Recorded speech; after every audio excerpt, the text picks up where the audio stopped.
मैंने 2018 में SSC GD का फॉर्म भरा था। मैंने मेडिकल, फिजिकल, रिटर्न सब पास कर लिया है, लेकिन फिर भी अभी तक मुझे जॉइनिंग नहीं मिली।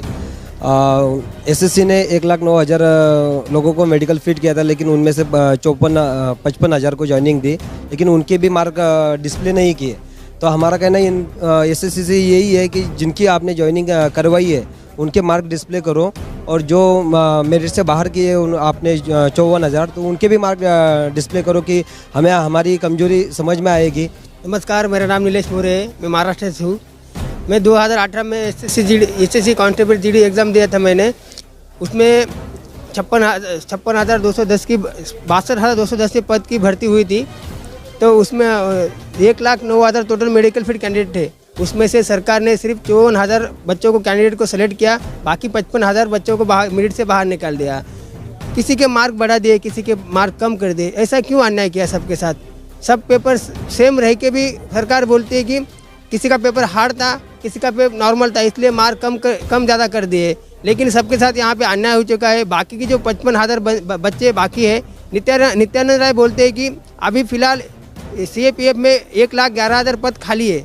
तो जो बाकी के 55,000 बच्चे कैंडिडेट बचे हुए हैं, वो 1,11,000 में से उन्हें भर दिया जाए और सबको ज्वाइनिंग दिया जाए, ऑल मेडिकल फिट को ज्वाइनिंग दिया जाए। क्योंकि हम सब गरीब घर के बच्चे हैं, हमारे पास दूसरा कोई चारा नहीं है। और दूसरी बात यह है कि हमारी एयर और झुक चुकी है, हम दूसरे कौन से एग्जाम नहीं दे सकते। इसलिए सरकार से ये निवेदन है कि हम सभी को ज्वाइनिंग दिया जाए। स्टाफ सिलेक्शन कमीशन का दौरान 2018 में एक वैकेंसी लाया गया था CAPF, central armed police force. उसमें CISF, SSF, NIA, Assam rifle, ITBP, BSF 7 वाहिनी जो है उस सेना का अर्धसैनिक बलों में भर्ती किया जाता है। उसमें 3 तरह का प्रोसेसिंग होता है। पहले लिया गया कंप्यूटर बेस में रिटन टेस्ट, उसका बाद फिजिकल टेस्ट, उसका बाद मेडिकल टेस्ट लिया गया।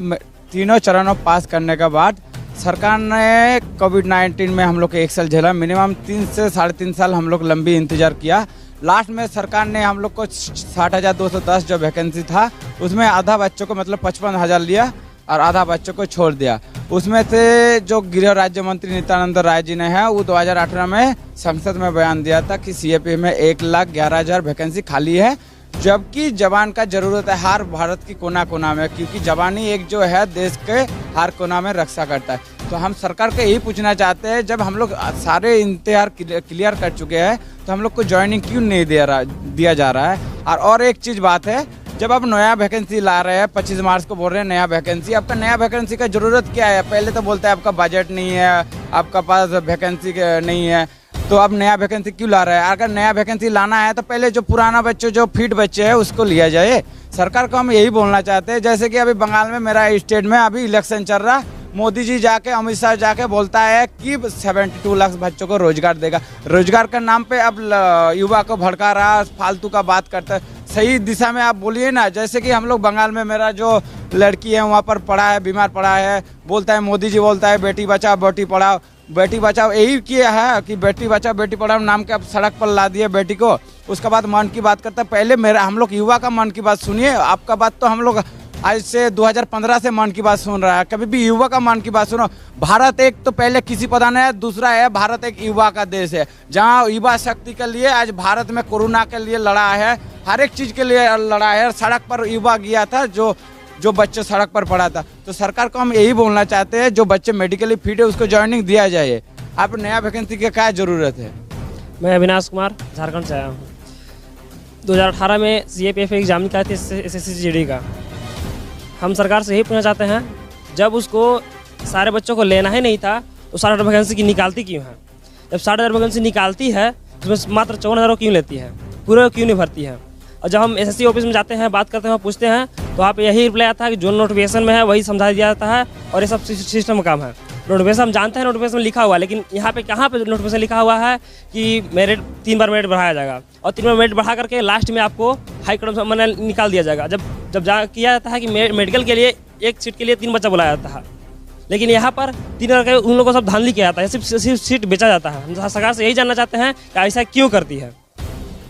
पहले तो और एक चीज़ बात है, जब हम लोग मेडिकल पास हो चुका है फिर 20,000 बच्चों को एडिशनल बच्चों को बुलाया, फिजिकल कट ऑफ घटा के उसको फिजिकल में बुलाएगा, उसका फिजिकल लिया गया, फिर मेडिकल लिया गया। बाद में पता चला 20,000 बच्चों में एक ही बच्चों को भी ज्वाइनिंग नहीं मिला, क्योंकि इतना बच्चों को बुला के उसका पैसा खर्चा किया, मेडिकल खर्चा किया, बाद में उसको लास्ट स्टेज में छोड़ दिया। यही तो सरकार को पूछना चाहते हैं, अगर आपका पास वैकेंसी नहीं तो आप बच्चे एडिशनल बच्चों को बुलाया क्यों? और नोटिफिकेशन में ये भी नहीं लिखा हुआ है। अगर हम SSC GD मतलब स्टाफ सिलेक्शन कमीशन को हम चैलेंज कर सकते हैं कि नोटिफिकेशन में नहीं लिखा है कि DME में आप एक कट ऑफ बनाएगा, उसमें कहीं भी लिखा नहीं है कि अब DME में कट ऑफ बढ़ाएगा। एक तो पहले तो अब रिटर्न में एक कट ऑफ बेस में बढ़ाया, उसमें बच्चों को काट के अब फिजिकल में बुलाया, फिजिकल होने के बाद अब मेडिकल के लिए DME में और एक कट ऑफ बनाया।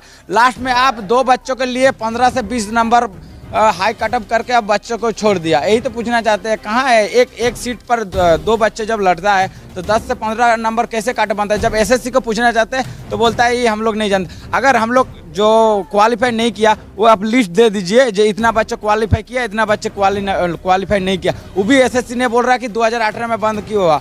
जब आप बोलते हैं कि एक मिनट, जब आप बोलते हैं कि ये सब 2018 में हुआ है, तो आप जब SSC को जो पूछना चाहते हैं वो आंसर नहीं दे पाते, तो यही पूछना चाहते हैं कि 2018 से क्यों बंद हो गया?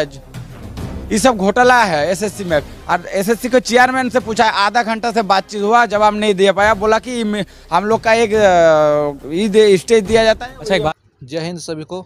तो आप लोग देख लिए सरकार का नाटक। अब ये नाटक जो है बार बार चलेगा, ठीक है।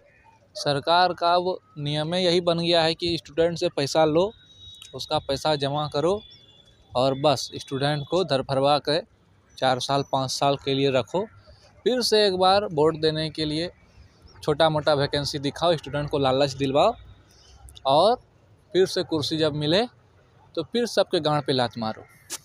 ये सिस्टम अभी चल रहा है नेताओं का। और हम लोग भी शुरू में बहुत अच्छा मानते थे कि मोदी जी बहुत अच्छे आदमी हैं, एक पहले ऐसे प्रधानमंत्री हैं जो कि इतना मेहनत करते हैं, सबके लिए सोच रहे हैं। लेकिन अब पता चला कि साला सब चोर है, कोई ज़्यादा चोर है, कोई कम चोर है, लेकिन मोदी तो कुछ ज़्यादा ही चोर है, ठीक है। ये मतलब मोदी जी सोच रहे हैं कि हम जो है भारत को एकदम विदेश में बदल देंगे। अरे पहले आर्थिक स्थिति देखिए भारत का क्या है, स्टूडेंट का देखिए। अगर आप इतना युवा शक्तिशाली देश हैं तो आपका युवा अभी दिल्ली में हड़ताल नहीं करता। और कौन कारण के लिए? 2 चीज़ देखिए, जवान और किसान का कितना बड़ा हक होता है अपने देश के ऊपर, और दोनों आज रोड पे हैं, दोनों का मांग है। लेकिन क्या किया जा सकता है? कुछ उपाय भी नहीं है। ये मोदी राज है और सबको इसी प्रकार से चलना होगा। हाँ, लेकिन एक बात है कि अगर आप लोग जागेंगे तो मोदी का पिताजी भी कुछ नहीं कर पाएंगे, ठीक है। लेकिन वही है, एक आदमी जागता है तो बोलता है चलो वो जागा है ना, हम पीछे से चलेंगे। वैसे नहीं होगा बॉस। हम पूरा सपोर्ट करते हैं, आप लोग उठिए और कदम उठाइए कुछ बड़ा, तब ना होगा। चलिए बाद में बात करते हैं। जय हिंद।